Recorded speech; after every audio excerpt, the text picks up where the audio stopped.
Class चलते समय आप हमेशा ध्यान रखा करो, जो आपको समझाया जा रहा है उसको कोशिश करो समझने की। अगर आप रिलैक्स होकर बैठे रहोगे ऑटोमेटिक आपके माइंड में घुस जाए, तो ऐसा पॉसिबल नहीं है। ध्यान रखना, खाना भी हमें खाना पड़ता है, चबाना पड़ता है जब पेट में जाता है हमारे इसको। तो कोशिश किया करो आप, ना कि बातें। तो आज का टॉपिक हमारे पास लिखो सभी, अणुसंख्यक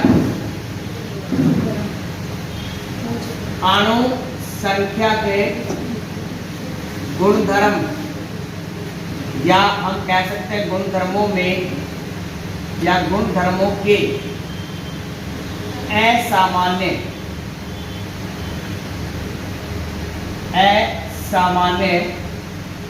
गुणधर्म। अणुसंख्या गुणधर्मों के असामान्य गुणधर्म, या हम गुणधर्म की जगह लिख सकते हैं मान। ठीक है, सबसे पहले आप मुझे ये बताओ कि अणुसंख्या गुणधर्म होते क्या है। भाई ऐसे गुणधर्म होते हैं जो विलेय की मात्रा पर निर्भर करते हैं, न कि उनकी प्रकृति पर निर्भर करते हैं। उन्हें क्या कहते हैं? अणुसंख्या गुणधर्म।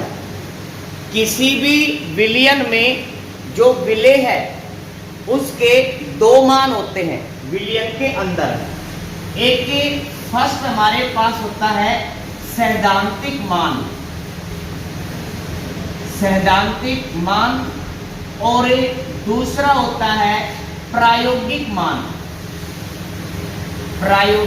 मान कह सकते हैं, या इसको कह सकते हैं प्रेक्षित मान। तो यानी कि कोई भी जो विलयन है उसके अंदर कितना विलेय प्रेजेंट है, उसके दो मान होते हैं। एक फर्स्ट है सैद्धांतिक और दूसरा क्या है? प्रायोगिक या प्रेक्षित मान। सैद्धांतिक का मतलब है, जैसे एग्जाम्पल के लिए हमारे पास एक कंटेनर है और इस कंटेनर में हमने डाला 1 मोल क्या डाल दिया? NaCl। तो हमने कितना डाला? 1 मोल। तो ये जो मान है ये क्या कहलाएगा? सैद्धांतिक मान। मतलब आपको ये दिया हुआ मिलेगा कि आपने इतना मोल डाला है, तो ये मान कौन सा है? सैद्धांतिक मान है। फिर हम इस विलयन के अंदर जो हमारे पास विलेय है उसका प्रयोग के आधार पर ज्ञात करेंगे कि इसके अंदर वास्तव में कितने मोल प्रेजेंट है, तो वो हम प्रयोग के द्वारा निकालेंगे। इसीलिए जो मान आता है या जो मान प्राप्त होता है उसको क्या कहेंगे? प्रायोगिक मान कहेंगे, या क्या कहेंगे? प्रेक्षित मान कहेंगे। क्लियर है? तो जैसे NaCl है, NaCl को अगर हम इस जल में डालेंगे तो ये आयनों में टूट जाएगा। एक क्या बनेगा? सोडियम आयन बनेगा, और एक क्या बनेगा? क्लोराइड आयन बनेगा। तो हमने डाले कितने मोल? 1 मोल। लेकिन विलयन के अंदर है कितने मोल? सोडियम के कितने मोल बनेंगे? 1 ही मोल बनेगा। और क्लोराइड के कितने बनेंगे? 1 ही मोल। तो टोटल विलयन के अंदर कितने मोल हैं? 2 मोल। तो यहाँ पे भाई सैद्धांतिक अगर मान की बात करें तो 1 मोल है, अगर प्रायोगिक की बात करें तो कितने मोल हैं? 2 मोल है। क्लियर है इसमें? तो सैद्धांतिक का मतलब जो आपको दिया हुआ मिलेगा, और प्रायोगिक या प्रेक्षित मान हमें क्या करना पड़ेगा? निकालना पड़ेगा। अब किसी भी विलयन में अगर हम विलेय मिलाते हैं तो मिलाया गया विलेय 2 प्रकार का हो सकता है। एक फर्स्ट हमारे पास है वैद्युत अनअपघट्य, या इसको हम कह सकते हैं अवाष्पशील। क्या होता है भाई अवाष्पशील का मतलब? जो वाष्प में ना बदले। दूसरा हमारे पास विलय हो सकता है विद्युत अपघट्य, या हम कह सकते हैं कैसा है? वाष्पशील। अब सबसे पहले आप मुझे ये बताओ कि विद्युत अपघट्य और विद्युत अनअपघट्य क्या होते हैं? ऐसे विलयन जिनमें विद्युत धारा प्रवाहित करने पर वो आयन में टूट जाते हैं, वो विद्युत अपघट्य। ऐसे विलयन या ऐसे विलय कह सकते हैं कि जिनमें अगर विद्युत धारा प्रवाहित करते हैं तो वो आयनों में क्या करे, टूट जाए। तो ऐसे पदार्थ को क्या कहेंगे, विद्युत अपघट्य कहेंगे। और जो आयनों में टूटता नहीं है उसको क्या कहेंगे, विद्युत अनपघट्य। एग्जाम्पल विद्युत अनपघट्य का एग्जाम्पल, ठीक है। सुनो ध्यान से, मैं रिपीट कर रहा हूं फिर से। तो विद्युत अपघट्य तो आयनों में टूट जाएगा, ठीक है। ये क्या विद्युत अनपघट्य है, तो आयनों में टूटेगा नहीं। जैसे एग्जाम्पल हमारे पास है ग्लूकोज, ठीक है। ग्लूकोज, नाम ग्लूकोज बोलते हैं लेकिन स होता है वास्तव में ग्लूकोज, ठीक है। हाँ, स मिलेगा आपको वहां पे, लेकिन बोलते क्या है, ग्लूकोज। अब ग्लूकोज का फॉर्मूला क्या है, C6H12O6।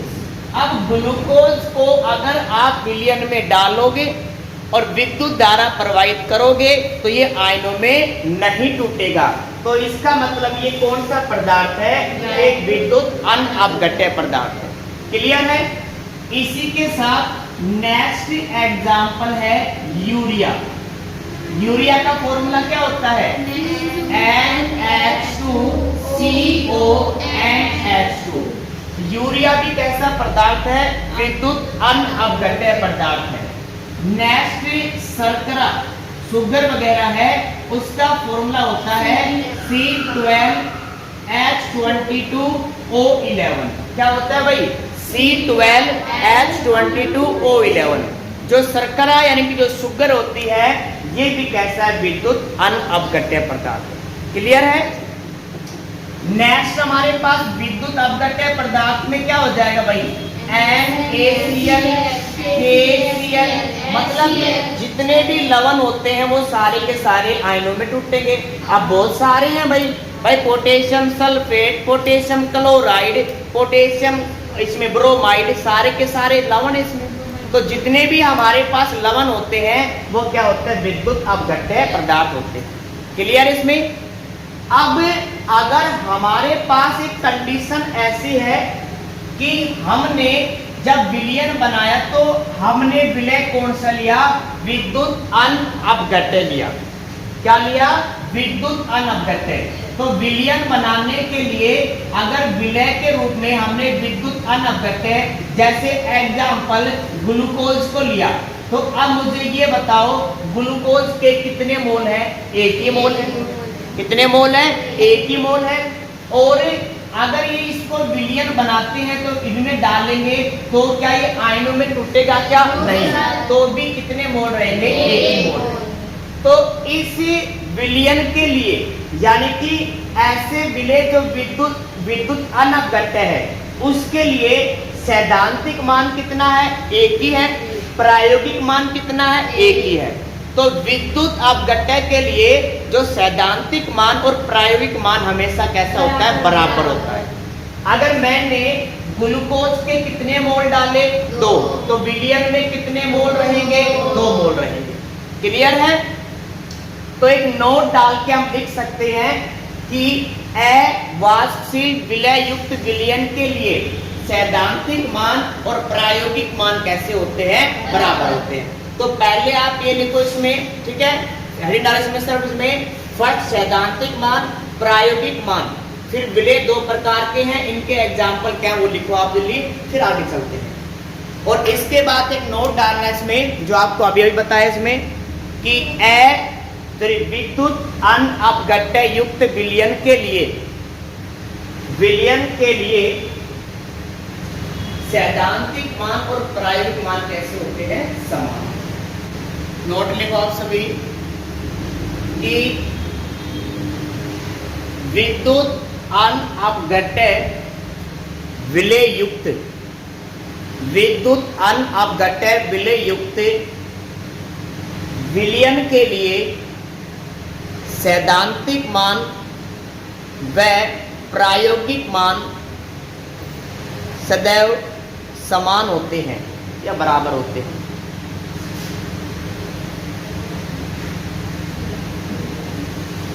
सैद्धांतिक मान व प्रायोगिक मान कैसे होते हैं, बराबर होते हैं। ये जो लाइन लिख रहे हुए एग्जाम में नहीं आएगी, सिर्फ आपको याद रखना है। जब तक दोनों के बीच में अंतर मालूम नहीं होगा तब तक आप टॉपिक को नहीं समझ पाओगे, ध्यान रखना। क्लियर है?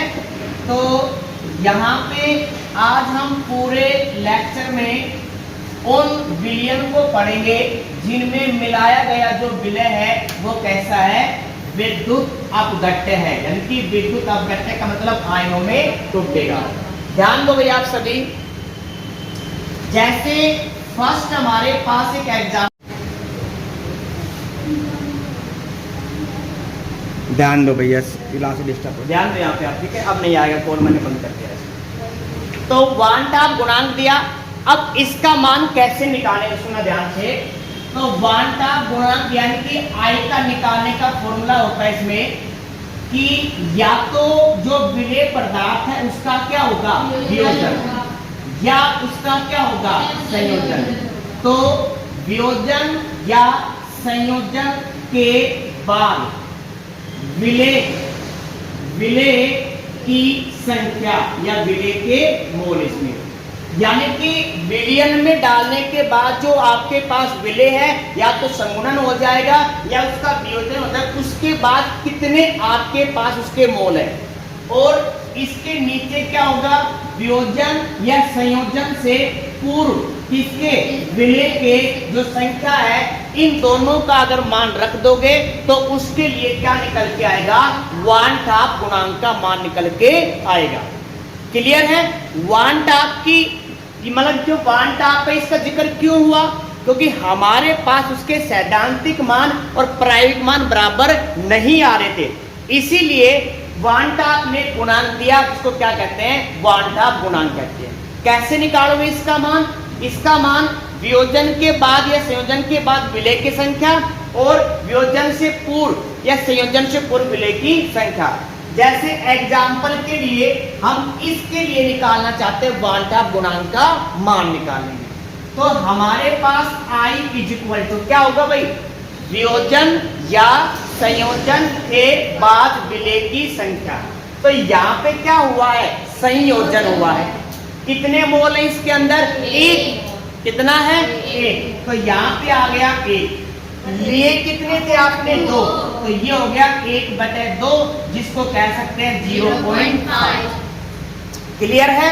तो यहाँ पे वांट ऑफ गुणांक का मान कितना आ गया, 0.5। इसी तरह हम पहले इक्वेशन के लिए अगर वांट ऑफ गुणांक का मान निकालना चाहते हैं तो I इज इक्वल टू, भाई वियोजन के बाद विलेय के कितने मोल हैं, 2। कितने हैं, 2, और पहले कितने हैं, 1, तो कितना आया I का मान हमारे पास, 2। क्लियर है? इसी तरह इसके लिए निकाल सकते हैं, तो I बराबर, भाई कितने हैं हमारे पास, 3 और 2 5, तो यहाँ पे क्या होगा, 5, और पहले कितने थे, 1, और कितना आया, 5। अब आपने एक बात नोटिस की होगी, जब अगर विलेय पदार्थों का संयोजन होता है तो उस कंडीशन में जो वांट ऑफ गुणांक का मान है वो आपको हमेशा 1 से क्या मिलेगा, कम। भाई कितना आया है, 0.5 आया है। तो यहाँ पे ध्यान रखना, वांट ऑफ गुणांक का मान हमेशा कम होगा, कितने से, 1 से कम होगा। क्लियर है? जबकि यहाँ पे फोकस करो, क्या हुआ है, वियोजन। इसका कितना मान आया, 2, इसका कितना आया, 5, इसका कितना आएगा, 3। तो जब वियोजन होता है तो वांट ऑफ गुणांक का मान हमेशा 1 से क्या होता है, ज्यादा होता है। क्लियर है? लिख लो पहले, नोट लिख लो पहले, है ना। जब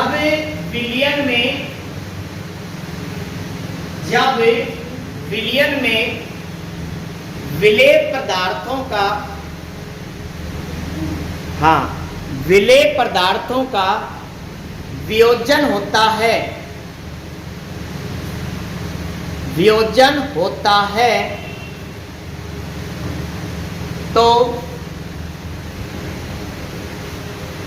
वांट ऑफ गुणांक का मान 1 से अधिक प्राप्त होता है, या वांट ऑफ गुणांक का मान 1 से अधिक होगा। वांट ऑफ गुणांक का मान 1 से अधिक प्राप्त होगा।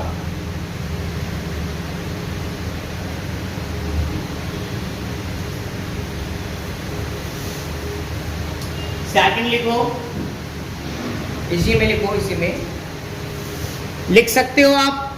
कि जब विलयन में विलेय पदार्थों का क्या होगा, संगुणन या संयोजन होता है, तो वांटा गुणांक का मान कितना होगा, 1 से कम होगा। इसमें नोट कर लिया अभी इतना। अब इसका फॉर्मूला आपको मालूम है।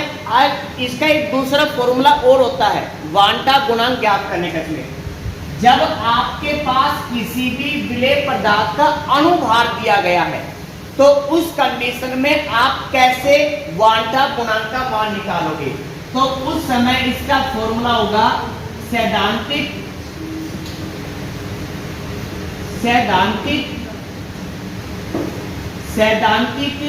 विलेय का अनुभार। विलेय का अनुभार मतलब जब आपको अनुभार दिया गया है ना, तो आप कैसे निकालोगे, तो उस समय फॉर्मूला क्या होगा, सैद्धांतिक विलेय का अनुभार नेक्स्ट अपॉन क्या होगा, इसमें प्रेक्षित विलेय का अनुभार।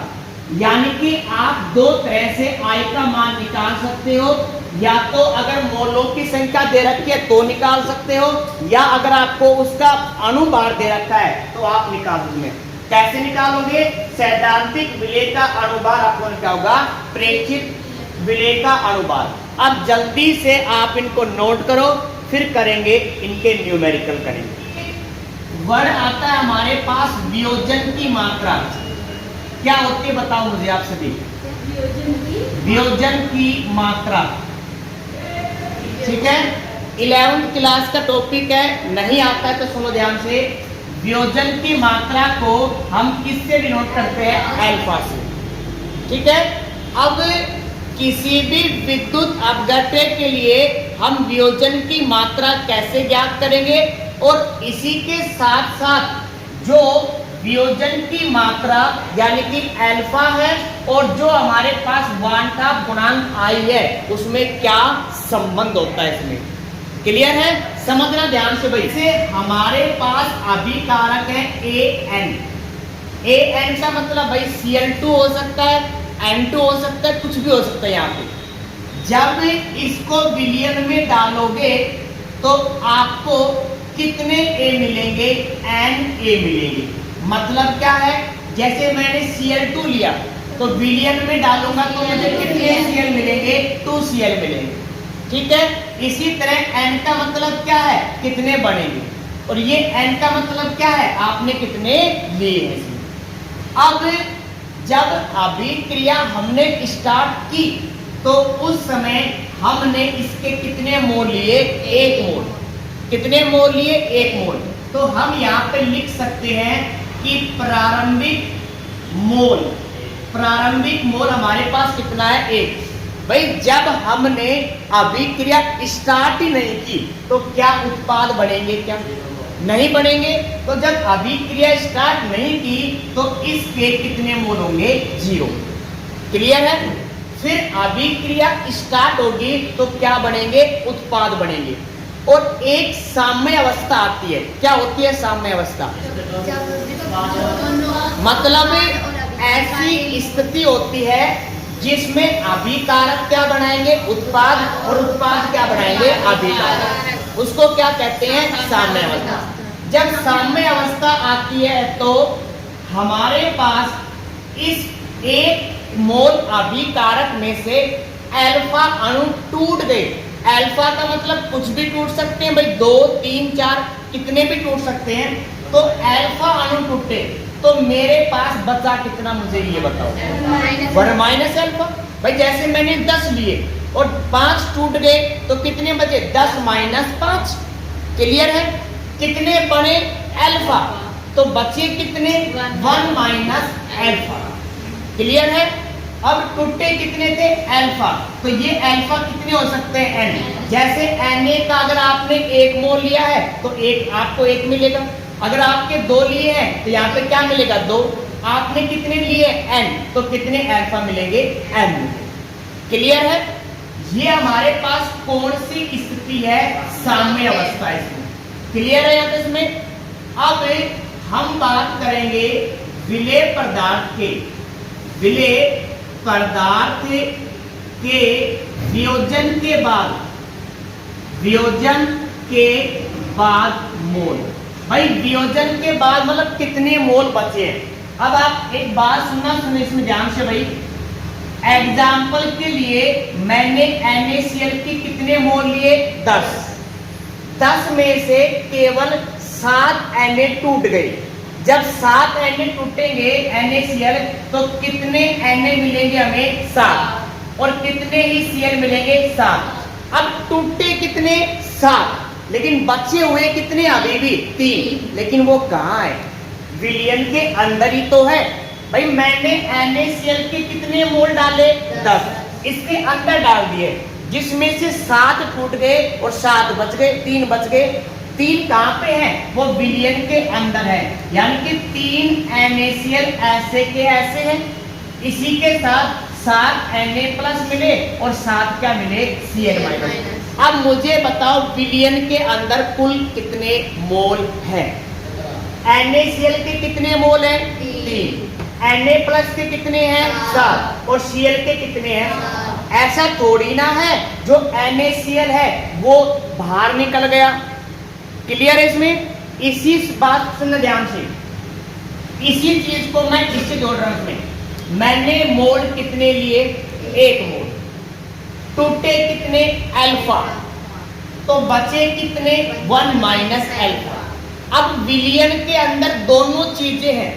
बचे हुए जो मोल है वो भी हमारे पास विलयन के अंदर ही है और जो टूट गए वो भी किसके अंदर है विलयन के अंदर है। तो मैं ये कह रहा हूं कि विलयन के अंदर कुल मोल कितने हैं। तो जैसे आपने इन सभी को जोड़ा था वैसे ही इन दोनों को आपस में क्या करेंगे जोड़ देंगे। तो कुल मोल मतलब वियोजन के बाद कितने मोल हैं तो ये होगा 1 माइनस अल्फा प्लस क्या होगा n अल्फा। अगर ये बात समझ में नहीं आई है तो आप इसको इससे जोड़ सकते हैं। हमने NaCl के कितने लिए 10 में कितने टूटे 7, बचे कितने 3, तो वो गए कहाँ विलयन के अंदर ही तो हैं। भाई विलयन के अंदर ही तो हैं तो उनको भी क्या करेंगे काउंट करेंगे। क्लियर है।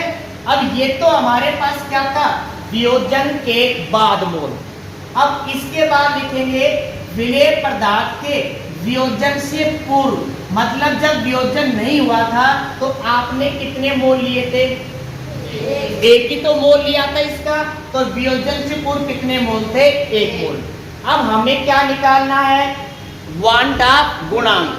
तो I का फॉर्मूला क्या होता है बताना भाई मुझे आप इसमें। वियोजन या संयोजन के बाद विलेय के मोल। भाई कितने मोल इसमें 1 minus alpha plus n alpha upon.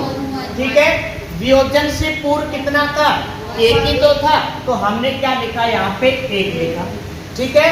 अब हम क्या करेंगे इस 1 को इस तरफ शिफ्ट करेंगे तो यहाँ पे क्या हो जाएगा I माइनस 1। क्लियर है इसमें। अब गुणा में जाएगा। ठीक है गुणा में जाएगा, इसके गुणा में जाएगा तो इसको इससे मल्टीप्लाई तो I रहेगा इसमें। तो यहाँ पे क्या हो गया I इज इक्वल टू ये क्या है 1 माइनस, देखो ये माइनस का है ये प्लस का है, n अल्फा को मैंने आगे शिफ्ट किया तो ये हो जाएगा प्लस n अल्फा। फिर क्या लिखेंगे माइनस का अल्फा लिखेंगे। क्लियर है। अब आपके पास कुछ कॉमन आ रहा है क्या इसमें अल्फा कॉमन आ रहा है तो I is equal to 1 plus alpha n minus 1। अब 1 को इस तरफ शिफ्ट करेंगे तो अब क्या हो जाएगा I minus 1 is equal to alpha n minus 1। Clear है। हमें किसका मान चाहिए वियोजन की मात्रा का यानी कि अल्फा। तो अल्फा का मान निकालेंगे तो ये इसके मल्टीप्लाई में चले इसमें डिवाइड में तो ये क्या हो जाएगा अल्फा इज इक्वल टू मैं यहाँ पे लिख रहा हूँ alpha is equal to I minus 1 upon n minus 1 इसमें। तो ये हमारे पास एक संबंध आ गया। किस किस में आ गया I का मतलब क्या है वांटा गुणांक और अल्फा का मतलब क्या है वियोजन की मात्रा। अब I का मान अल्फा का मान कैसे निकालोगे सुनो। पेपर में आपको सीधा ये कह देगा कि वियोजन की मात्रा निकालिए, मतलब किसका मान निकालना है? अल्फा का। तो अल्फा का मान निकालने के लिए आपको क्या चाहिए? आई का मान। आई का मान निकाल सकते हो। कैसे निकालोगे? अगर अनुभाग दे रखा है तो इस फॉर्मूले का यूज करना है, अगर आपको वियोजन की मात्रा दे रखे तो आप इसका यूज कर सकते हो। क्लियर है? नेक्स्ट पॉइंट, 1 तो 1 ही होता है, क्लियर है। सेकंड क्या है? n। अब n का मतलब होता है कि विलयन के अंदर कितने मोल हैं। जैसे एग्जाम्पल मैं इसकी बात करूं तो विलयन के अंदर इस समय इसके कितने मोल हैं? 2। तो मैं यहाँ पे क्या लिखूंगा? 2। क्लियर है? अगर इसमें AlCl3 की बात करूं, AlCl3 तो क्या बनेगा? Al plus 3Cl। तो यहाँ पे n की वैल्यू क्या आ जाएगी? 4। क्लियर है? तो अभी तक जो आपने पढ़ा है वो सारा मिक्स है, लेकिन यूज कैसे करना है आपको वो समझना है। और ये जो हमारे पास टॉपिक है ना, इसका नाम है वियोजन की मात्रा और वांटा गुणांक में संबंध। ठीक है? या तो आपसे पेपर में सीधा पूछ लेगा कि वियोजन की मात्रा या वांटा गुणांक में संबंध लिखिए, तो आपको ये सारी बातें लिखनी है। क्लियर है? या न्यूमेरिकल देगा तो आपसे सीधा पूछेगा कि वियोजन की मात्रा लिखिए, तो आपको उसके लिए आई का मान निकालना पड़ेगा और उसके लिए किसका मान निकालना पड़ेगा? n का। n कैसे निकालोगे? जो आपके पास क्या बनेंगे? आयन बनेंगे। ठीक है? तो आप पहले हेडिंग डालो, फिर इसको नोट करो, फिर मैं इसका एग्जाम्पल कराता हूं इसमें। ठीक है? टफ कुछ भी नहीं है, थोड़ा मतलब नया है सभी के लिए, तो इसको एक बार मतलब समझ से पढ़ना पड़ेगा। कहने का मतलब ये ध्यान लगा, जल्दी करो, फिर इसका एक न्यूमेरिकल करते हैं। और कर लेना सभी ने? तो अल्फा का मतलब होता है वियोजन की मात्रा, मतलब बिलियन में जाके कितना टूटा ये बताएगा हमें इसमें। अब आप क्वेश्चन लिखो, पहले आप क्वेश्चन लिखो भाई आप सभी।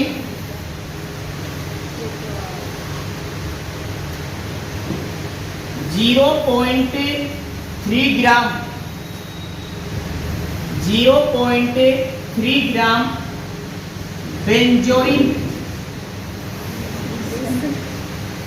बेंजोइक अम्ल। क्या होता है बेंजोइक अम्ल? है भाई अगर बेंजीन के ऊपर कार्बोक्सिलिक अम्ल प्रेजेंट होता है ना, तो उसी को क्या कहते हैं? बेंजोइक अम्ल कहते हैं। क्या कहते हैं? बेंजोइक अम्ल कहते हैं। ठीक है? बेंजीन का फॉर्मूला क्या होता है? C6H6। अब इसमें अगर बेंजीन जोड़ेंगे तो एक हाइड्रोजन कम हो जाएगा और यहाँ पे पास COOH। ये क्या है? बेंजोइक अम्ल। बेंजोइक अम्ल का क्या लिखवाया मैंने?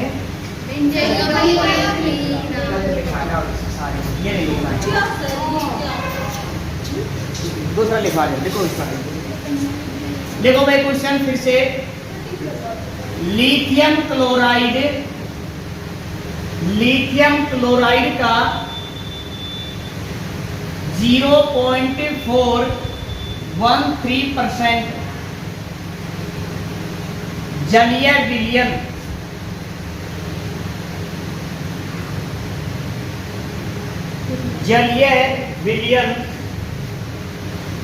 -0.343 डिग्री सेल्सियस पर जमता है।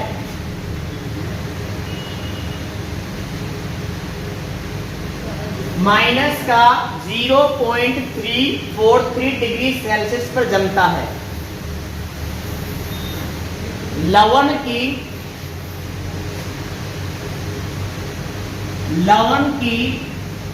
वियोजन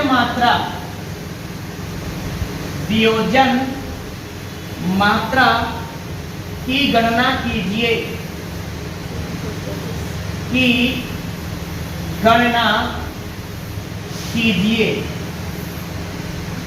जल के लिए जल के लिए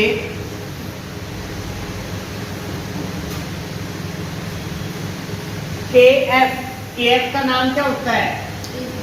मोलर हिमांक अवनमन। ये दे रखा है हमारे पास 1.86 केल्विन किलोग्राम और मोल इनवर्स, तथा लिथियम क्लोराइड का मोलर द्रव्यमान 42.5 है। इसको नोट करो, फिर मैं इसे समझाता हूँ कैसे क्या करना है, क्या पूछ रखा है इसमें।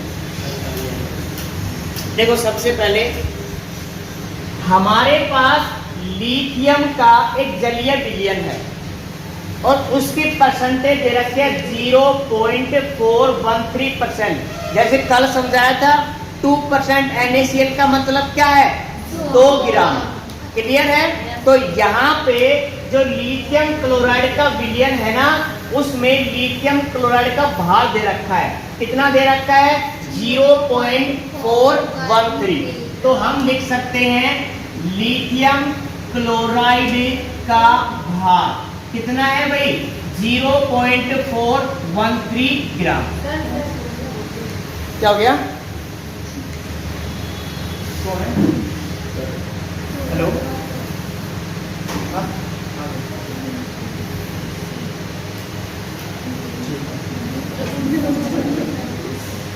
ऋषिका को भेज देना वहाँ पे।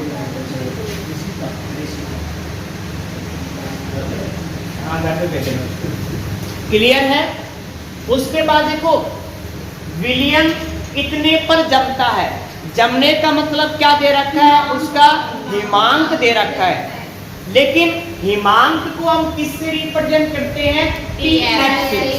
लेकिन आप मुझे बताओ, ये विलयन का है या शुद्ध विलायक का है? विलयन का है, तो विलयन के लिए सिर्फ TF लिखेंगे। तो यहाँ पे क्या हो जाएगा? TF इज इक्वल टू कितना है? माइनस का 0.343 और डिग्री सेल्सियस। क्लियर है यहाँ पे सभी को? अब उसके बाद क्या कह रहा है कि लवण की वियोजन की मात्रा की गणना कीजिए। मतलब आपको क्या बताना है? अल्फा बताना है। क्या बताना है आपको? अल्फा बताना है। इसके बाद KF का मान दे रखा है, तो ये होगा KF इज इक्वल टू 1.86 और क्या है? केल्विन किलोग्राम मोल इनवर्स, तथा लिथियम क्लोराइड का मोलर द्रव्यमान। ठीक है? मोलर द्रव्यमान का मतलब क्या है? Mg, और ये कितना दे रखा है? 42.5। क्लियर है? अब करना क्या है इसमें? सिर्फ अल्फा की मान निकालना। अल्फा का फॉर्मूला क्या था मुझे बताना भाई? अल्फा इज इक्वल टू में I-1/n-1। I का मान तो नहीं दे रखा। I का मान निकाल सकते हैं भाई। कैसे निकालेंगे? उसका अणुभार दे रखा है। लेकिन ये तो अणुभार उसने बताया है कि जो लिथियम क्लोराइड, उसका अणुभार किसने बताया? क्वेश्चन ने बताया। तो ये तो कौन सा मान है? सैद्धांतिक अणुभार है। लेकिन हम निकालेंगे कि वास्तव में विलयन के अंदर जो लिथियम क्लोराइड है उसका अणुभार कितना है। तो वो क्या कहलाएगा? प्रेक्षित अणुभार। क्या कहलाएगा? प्रेक्षित अणुभार। और दे रखा है, उसने जो दिया है वो क्या कहलाएगा? सैद्धांतिक। अब प्रेक्षित अणुभार यानी कि हमें इसका अणुभार चाहिए, और वो भी कौन सा चाहिए? प्रेक्षित चाहिए। कैसे निकालेंगे भाई इस चीज को? लेकिन हमें क्या क्या दे रखा है? KF दे रखा है। ऋषिता उस वाले में से आगे बोल दिया था मैंने वैसे सबको। ध्यान दो, आप सभी ध्यान दो। अब Mg का मान कैसे निकालेंगे? तो क्या क्या दे रखा है हमें?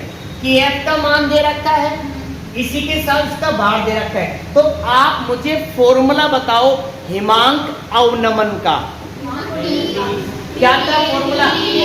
Del TF is equal to KF into W।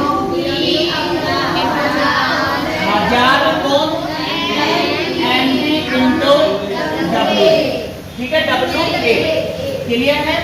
अब हमें यहाँ से देखो KF का मान दे रखा है, WB का मान दे रखा है, WA का मान विलय का भार दे रखा है क्या इसमें?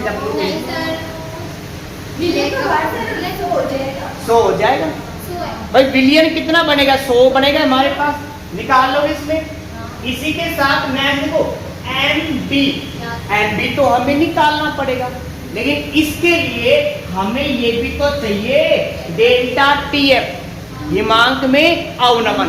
क्या दे रखा है? क्या नहीं दे रखा भाई? ये तो आपको TF दे रखा है। कैसे निकालेंगे? तो याद करो, सुनो ध्यान से। मैंने आपको यहाँ पे एक ग्राफ बनवाया था, तो यहाँ पे हमारे पास आया था किसका? शुद्ध विलायक का हिमांक, जिसमें TF है 9, और यहाँ पे क्या आया था? TF। अब मुझे ज्यादा क्या है ये बताओ? TF note. तो अगर मुझे डेल्टा TF चाहिए तो ज्यादा में से कम घटाऊंगा, TF नोट माइनस TF। अब फिर से आ गया सर, TF का तो मान है, TF नोट का नहीं। TF नोट का मतलब क्या है? शुद्ध विलायक का भाग। विलायक के रूप में किसको यूज करेंगे? जल को। किसको यूज करेंगे? जल को। और जल का हिमांक कितना होता है? 0 डिग्री सेल्सियस। क्लियर है ना? हिमांक कितना होता है? 0, मतलब जल 0 पे जम जाएगा।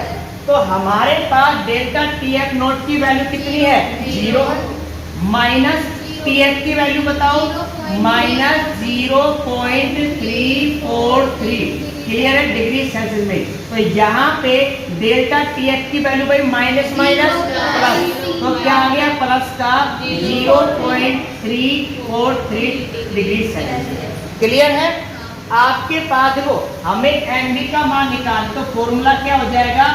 MB इज इक्वल टू, इसको नीचे भेज देंगे, तो यहाँ पे क्या हो जाएगा?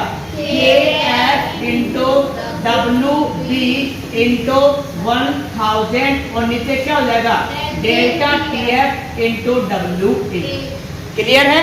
वैल्यू पुटअप कर लोगे आप सभी? कर लोगे या नहीं भाई? डेल्टा सॉरी KF की वैल्यू बताओ मुझे। KF आपने ये MB की वैल्यू 4.2 लिख दी होगा। MB ये वो तो सैद्धांतिक है, ये तो दे रखा है, हमें निकालना पड़ेगा वास्तव में कितना है। सुनो ध्यान से आप सभी, करना कैसे मैं आपको तरीका बता रहा हूं। यहां से आपको MB का मान मिलेगा, लेकिन वो कौन सा मिलेगा? प्रेक्षित मान मिलेगा। फिर आपको क्या करना है? I का मान निकालना है। कैसे निकालोगे? सैद्धांतिक मान अपॉन प्रेक्षित मान। सैद्धांतिक मान कितना दे रखा है? 42.5, और प्रेक्षित आपको निकालना पड़ेगा। कर लोगे इतना? किसकी वैल्यू आ गई? I की। लेकिन हमें अभी तो किसकी वैल्यू चाहिए? N की भी तो चाहिए। N का मतलब विलियन में कितने मोल है? आपके पास लवण क्या है? क्या है? LiCl। अगर आप इसको विलियन में डालोगे तो Li कितने मिलेंगे? प्लस 1। Cl कितना मिलेगा? 1। तो कितने मोल हुए? 2। तो N की वैल्यू कितनी हो जाएगी? 2। क्लियर है ना? I की वैल्यू निकालो, N की वैल्यू निकालो, और अल्फा में इसको क्या कर दो? पुटअप कर दो। क्लियर है? ऐसे ही न्यूमेरिकल करने हैं आपको। कल हम पढ़ेंगे जब संयोजन होगा तब कैसे संयोजन की मात्रा निकालेंगे, तो उस समय ये फॉर्मूला क्या हो जाएगा? चेंज हो जाएगा। क्लियर है? ठीक है भाई। पीछे तरीका जो अब तक जो आपने पढ़ा है, मैं एक बार इसको रिकॉल करा रहा हूं, सुना ध्यान से। सबसे पहले हमने ये पढ़ा था कि अनुसंख्यक गुणधर्म में क्या क्या चेंज होते हैं।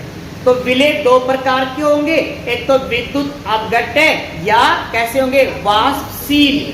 वाष्पशील का मतलब मैंने 3 मोल डाल दिए, 1 मोल वाष्प बन के उड़ गया, तो विलियन में थोड़ी ना है, विलियन में तो सिर्फ बचा है वही तो है। अगर विद्युत अनअवगट्य है तो उस कंडीशन में सैद्धांतिक मान और प्रायोगिक मान कैसे मिलेंगे? समान। फिर अगर विद्युत अवगट्य है तो भाई या तो उसका संगुणन हो जाएगा या उसका क्या हो जाएगा? वियोजन। अब कंफ्यूज हो रहे सर हमारे पास बराबर मान नहीं आ रहे, तो वांटा आया, उसने गुणांक दिया जिसको क्या कहेंगे? वांटा गुणांक। कैसे निकालोगे उसके मान? आई का मान वियोजन या संयोजन के बाद विलय के मोलों की संख्या और पहले मोलों की संख्या। अगर भार दे रखा है तो सैद्धांतिक भार अपॉन प्रेक्षित अनुभार से। क्लियर है यहाँ तक? फिर आपने संबंध निकाला है कि वियोजन की मात्रा यानी कि अल्फा और वांटा गुणांक में क्या रिलेशन होता है। क्या रिलेशन आया था हमारे पास? Alpha is equal to I minus one upon N minus one. I का मतलब निकालोगे आप, इसमें अनुभाग दे रखा है तो, और एन का मतलब कितने मोल मिलेंगे आपको, जो यौगिक दे रखा है उसको टीप लेना है। जैसे अगर यहाँ पे एग्जाम्पल के लिए कॉपर क्लोराइड दे रखा है तो यहाँ पे बनेगा Cu+2 और Cl माइनस, तो एन की वैल्यू कितनी हो जाएगी? 3। क्लियर है ना? तो यहाँ से न्यूमेरिकल आते हैं, ध्यान रखना, और टफ कुछ भी नहीं है। इस चीज को आप एक बार फिर से अच्छे तरीके से बैठ के पढ़ोगे तो क्लियर हो जाएगा। डाउट है किसी के? इसका आंसर आप